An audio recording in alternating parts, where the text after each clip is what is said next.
Welcome to గరం గరం బెజవాడ రుచుల్లో. ఈరోజు మనము ఒక మంచి వీడియో చూస్తున్నామండి. ఇది సీమ వంకాయ అండి. ఇది చూడండి, అచ్చం జాంకాయ లాగే ఉంది కదండి. స్మెల్ కూడా అలాగే ఉందండి. అయితే మనం కోస్తే మాత్రం మామిడికాయ లాగా అనిపిస్తుంది.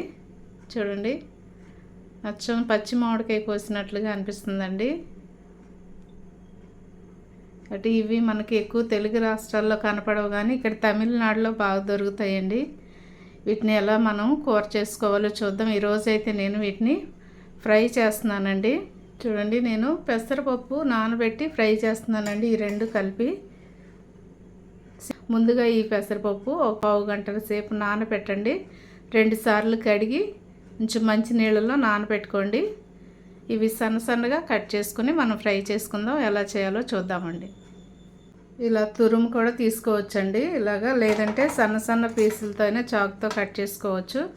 లేదు మీరు తురుము కావాలంటే కూడా ఇలాంటివి తీసుకొని చక్కగా సన్నగా తురుము తీసుకోండి, త్వరగా వేగిపోద్ది.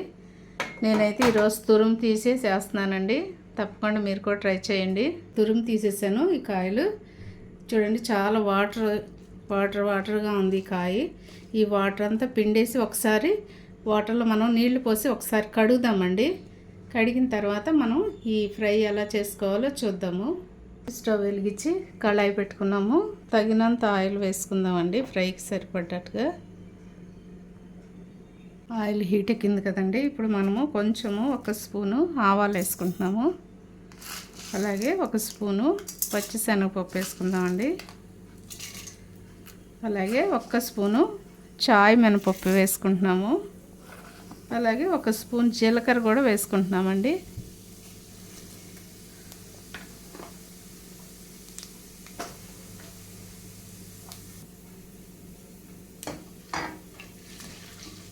ఇప్పుడు ముందుగా తరిగి పెట్టుకున్న ఉల్లిపాయలు, అలాగే కరివేపాకు, పచ్చిమిర్చి వేసుకుంటున్నాము.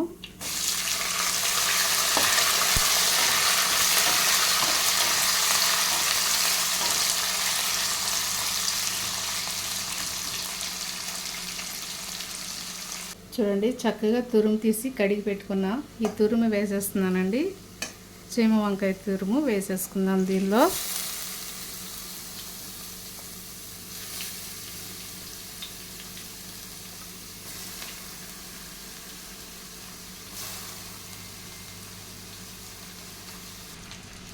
తగినంత సాల్ట్ వేసేసుకుందామండి. ఇప్పుడే చూడండి, నేను స్పూన్ ఫుల్గా వేస్తున్నాను. చాలిపోతే మళ్ళీ వేసుకుందామండి మనం.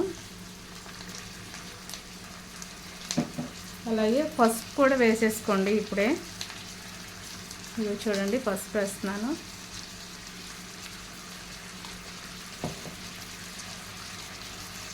ఇవన్నీ కూడా చక్కగా కలిపేసి ఆయిల్లో కలుసుకోవాలండి. బాగా ఆయిల్లో మగ్గితేనే బాగుంటుందండి ఈ కూర. ఫ్రై చాలా టేస్ట్గా ఉంటుందండి. తప్పకుండా మీరు కూడా ట్రై చేయండి. కలిపేసి మూత పెట్టేసేయండి. చూడండి, చక్కగా వేగిపోయింది కదండి. ఈ టైంలో మనము ఇప్పుడు ముందుగా నానబెట్టుకున్న పెసరపప్పు వేసుకుందాము. చూడండి, వాటర్ లేకుండా వేయండి.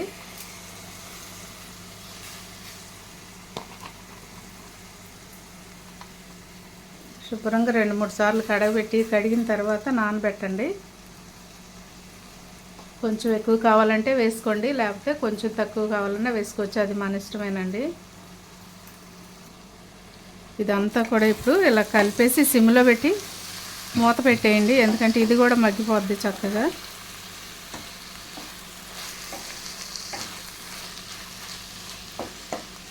సిమ్లో పెట్టేసి మూత పెట్టేసేయండి అండి. చూడండి, కొంచెం పచ్చి కొబ్బరి, కొంచెం వెల్లుల్లిపాయ కూడా వేస్తున్నానండి. ఈ రెండు కలిపి మిక్సీ పట్టి పొడిలాగా మిక్సీ పట్టి వేయండి. ఒకవేళ మీ దగ్గర పచ్చి కొబ్బరి లేకపోతే వెండి కొబ్బరి అయినా వేసుకోవచ్చండి. నేను ఇప్పుడు ఇది మిక్సీ పడుతున్నాను. చూడండి, పచ్చి కొబ్బరి, వెల్లుల్లిపాయ మిక్సీ పట్టానండి. అది ఇప్పుడు వేసేస్తున్నాను నేను.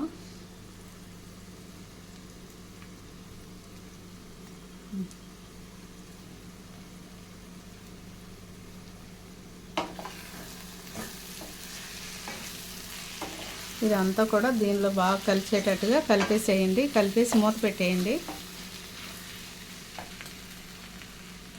కారం వేసుకుంటున్నామండి. ఇప్పుడు మనం చూసి వేసుకోండి.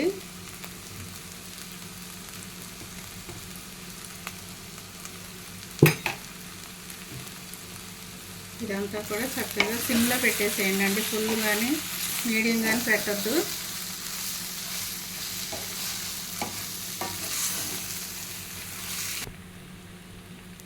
సీమ వంకాయ పెసరపప్పు ఫ్రై రెడీ అయిపోయిందండి. కొత్తిమీర వేసుకొని మనం స్టవ్ కట్టేసుకుందాము. అలాగే మీరు కూడా తప్పకుండా ట్రై చేయండి, చాలా టేస్టీగా ఉంటుంది.